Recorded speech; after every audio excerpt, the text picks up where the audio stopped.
हाँ, तो हम लोग देख रहे थे व्यंजन संधि, ठीक है। व्यंजन संधि में कौन कौन से हैं? शुरू में देखो,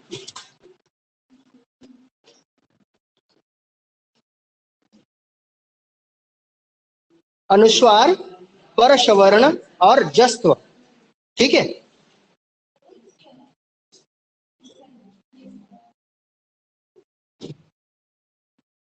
चलिए, परसवर्ण और अनुस्वार ये हम कल देख चुके थे, ठीक है।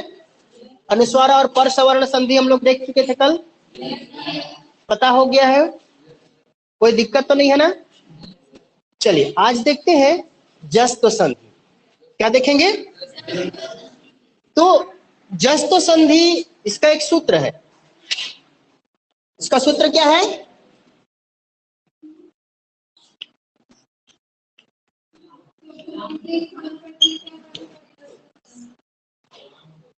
इसका सूत्र है झलाम जसोअंति, ठीक है।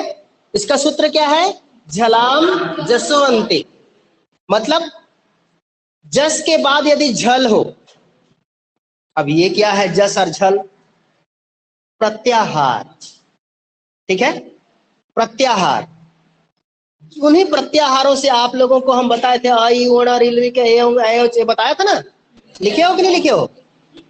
लिखे थे, लिखे हो नहीं थे, ठीक है ना।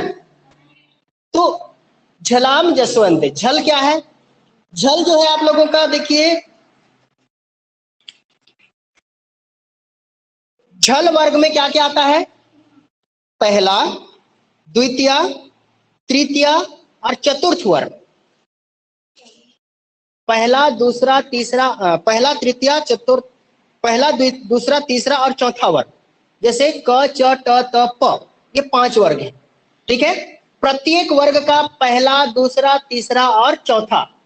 क वर्ग का क, ख, ग, घ, ख, च वर्ग का च, छ, ज, झ, ठीक है। और ट वर्ग का ट, ठ, ड, ढ, और त वर्ग का त, थ, द, ध, और प वर्ग का प, फ, ब, भ। 4, पहला, दूसरा, तीसरा और चौथा। या उसके बाद में तालव्य श, मूर्धन्य श और दंत स, और एक है ह, ठीक है। ये कुल 24, ठीक है, ये 24 वर्ण झल में आते हैं। किसमें आते हैं? झल। अब इस 24 वर्ग में इस झल के स्थान पर जस होता है। जस, जब गर्दस एक आता है ना, जब गर्दस सुने हो ना, जब गर्दस, उसमें ज, ब, ग, ड़, द, ये मतलब वर्ग के प्रथम, द्वितीय, तृतीय और चतुर्थ वर्ण के स्थान पर उसी वर्ग का तीसरा वर्ण हो जाता है। आया समझ में? पहला, दूसरा, तीसरा और चौथा वर्ण जिसमें भी हो तो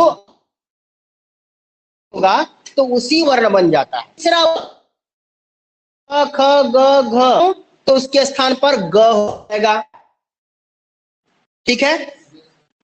च वर्ग का होगा च, अगर होगा तो च, छ, ज हो जाएगा, ठीक। उसी प्रकार च के बाद में आता है ट, ट, ठ, ड, ढ, तो ट, ठ, ड, ढ है, उसमें क्या हो जाएगा? ट, ठ, ड हो जाएगा, ठीक। अब कैसे होता है ये उदाहरण के माध्यम से समझते हैं। जैसे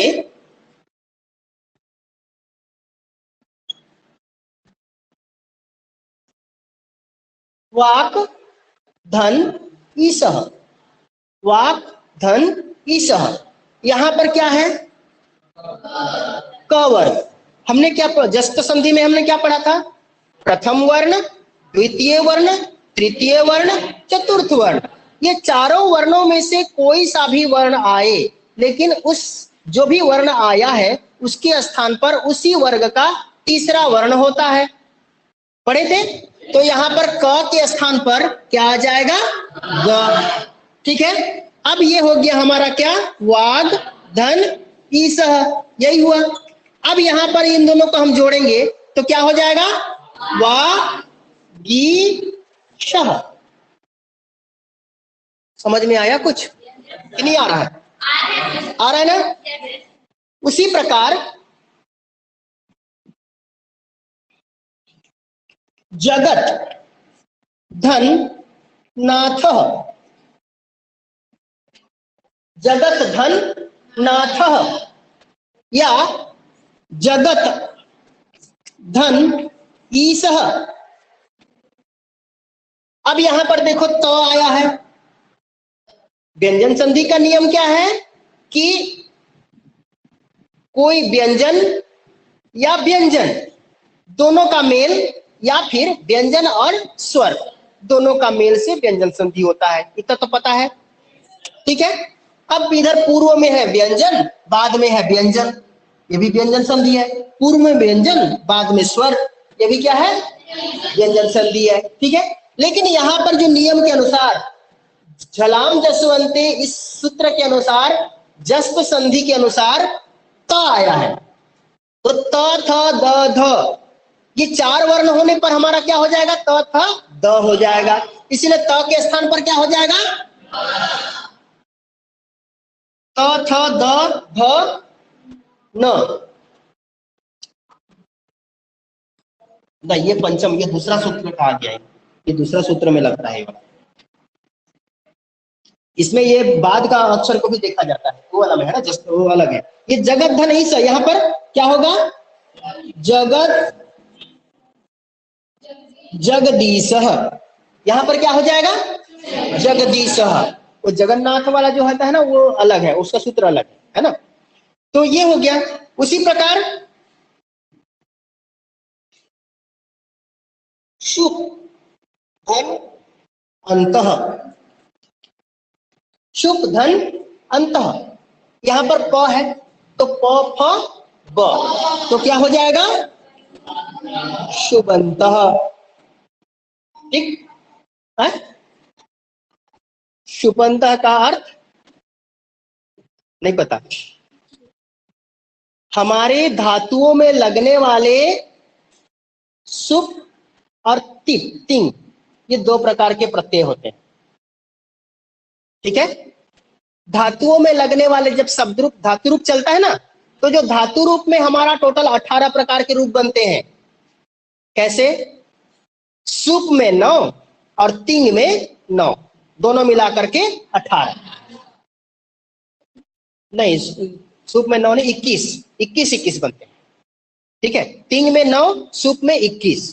कैसे, आप लोग रामः रामौ रामाः पढ़ते हो ना, ये सुप प्रत्यय कहलाते हैं। ठीक है, शब्दों में लगने वाले जो प्रत्यय हैं, उसके शब्द रूप बनाने के लिए जो प्रत्यय लगाए जाते हैं उसको सुप प्रत्यय बोलते हैं, और उनसे बनने वाले जो शब्द होते हैं उनको सुबंत कहा जाता है। समझ में आया?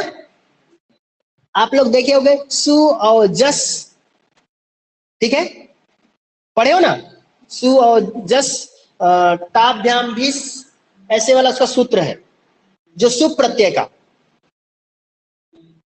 समझ में आ रहा है ना?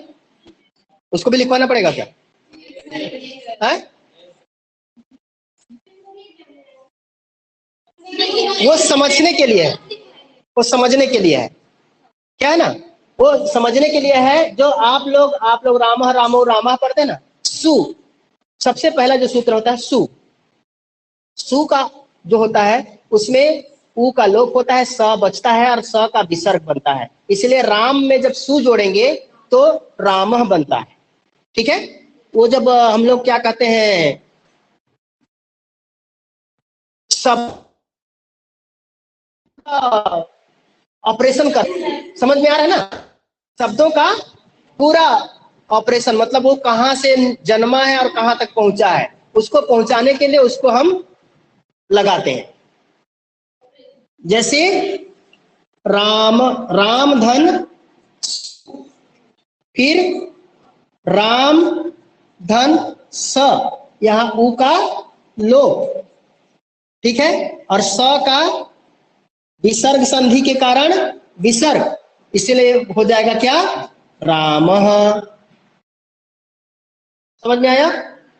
इस प्रकार से बन करके वो राम से सु जो प्रत्यय है, सु प्रत्यय लग करके रामः बना है। औ, सु और जस, औ में क्या होता है, बालक से बालकऊ होता है, रामः से रामऊ होता है कि नहीं होता है, जनका से जनकऊ होता है। तो औ जो है उसमें डायरेक्ट मात्रा चढ़ जाता है, वो प्रत्यय है, औ प्रत्यय। जस, जस में भी ज का लोप, स का विसर्ग, रामाह, जनकाह होता है। समझ में आ रहा है कि नहीं आ रहा है? तो यही जो सुप प्रत्यय है वो टोटल 21 होते हैं। और तिंग प्रत्यय में टिप तस झी, सिप थस थ, मिप वस मस, ये टोटल होते हैं 9। ये होता है तिंग प्रत्यय। इंग वहिंग महिंग वहां तक टोटल मतलब 18 प्रत्यय होते हैं। ठीक है, जो आत्मनेपदी और परस्मैपदी।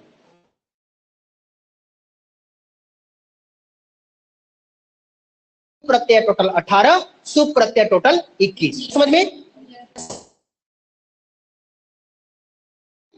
प्रत्यय 18। ठीक है, अब तिंग कहां से बना, ऐसे बोलोगे तो लास्ट में महिंग होता है। ठीक है, अंतिम प्रत्यय महिंग और इधर से तिंग, तो तिंग का ती और महिंग का अंग, इसलिए दोनों मिला करके तिंग। तो भगवान जाने, ऐसा नहीं है, बहुत सारे हैं। अभी तो सीखने के लिए जितना सीखोगे उतना है। ठीक है, लेकिन जो आसान है, इसीलिए आप लोगों को ये प्रत्ययों को आप लोगों को नहीं घुसाए हैं। जब 11वीं में अगर मान लीजिए पढ़ना होगा ना, तो इनके बारे में आप पढ़ सकते हो। बाकी ये सब नहीं रहता है उतना, ये सब आपने सीखने के लिए है कि हम वर्णों को, शब्दों को कैसे निर्माण करते हैं, उसके लिए। तो ये हो गया सुबंत। सुबंत अब समझ में आ गया? सुबंत क्या है? शब्द रूपों के अंत में लगने वाले प्रत्ययों को हम क्या कहते हैं? सुबंत। सुप प्रत्यय कहते हैं, लेकिन उससे बनने वाले जो शब्द होते हैं उनको हम कहते हैं सुबंत। ठीक है, अगला देखते हैं, अच धन अंतः। अच, अच धन अंतः। अच क्या है? अच क्या है? स्वर। स्वरों को हम अच कहते हैं। अच कहां से आया? अ ई उ अण री री का ए ओंग ए ओच है। महेश्वर शुद्ध का अ ई उ अण रील री क ए ओ अंग और ए ओ च। तो अ और इधर का च दोनों मिला करके क्या हुआ? अच। आया समझ में? अ ई उ अण में अ ई उ अण को लोप हो गया, रील री क में री अलरी क लोप हो गया, ए ओ अंग तो ए और ओ हो गया, अंग लोप हो गया, और ए ओ और च तो च लोप हो गया, ए और ओ बचा। तो ये मूल स्वर है। समझ में आ रहा है? तो अ ई उ री ली ए ओ ए औ, ये मूल स्वर हो गए। आया समझ में? तो इन स्वरों को ही हम क्या कहते हैं? अच। आया, इसीलिए स्वर संधि को अच संधि भी कहा जाता है। ठीक है, और एक बार लिख के देखो, अ ई उ अण री ली क ए ओ अंग ए औ च। तो अ से लेकर के च, ठीक है, अ से लेकर के च तक दोनों मिलकर के अच कहलाते हैं। और इसी अच में कौन कौन आते हैं? ये अंतिम जो व्यंजन रहता है उसको लोप हो जाता है, इसको छोड़ देते हैं, और बचता जो भी है उसको हम गिनते हैं। अ ई उ री ली ए ओ ए औ, ये हमारे स्वर कहलाते हैं, मूल स्वर। ठीक है, आया समझ में? इसीलिए इनको अच संधि कहते हैं। और हल, हल कहां से होता है? हयवरट, हयवरट का हल, और उसके बाद में लास्ट में जाता है हल, हल का हल। ठीक है, उसका ल, दोनों मिला करके अ से लेकर के ल, इसीलिए उसका नाम हल संधि है। आया समझ में? अब अच, अच धन अंतः, च आया है तो यहाँ पर क्या आना चाहिए, च छ ज, तो क्या हो जाएगा, अजंतः। क्या हो जाएगा, दिक धन अंबरः, दिगंबरः क आया इसीलिए क्या आ जाएगा, ग। सत धन धर्मः, तथा द, सत धर्मः। ठीक है, उसी प्रकार ये आपके झल संधि मतलब झलाम जसवंते, इसी के सूत्र के अनुसार ये आपका जस्व संधि होता है। तो समझ में आ गया, कोई कंफ्यूजन इसमें, मतलब आपका अनुस्वार संधि, पर सवर्ण संधि और जस्व संधि, इसमें आप लोगों को कोई कंफ्यूजन नहीं। ठीक है, भाई और भी है व्यंजन में उस, या फिर आगे बढ़े बाद में, अभी क्या, अभी है, बोर हो गए। चलिए,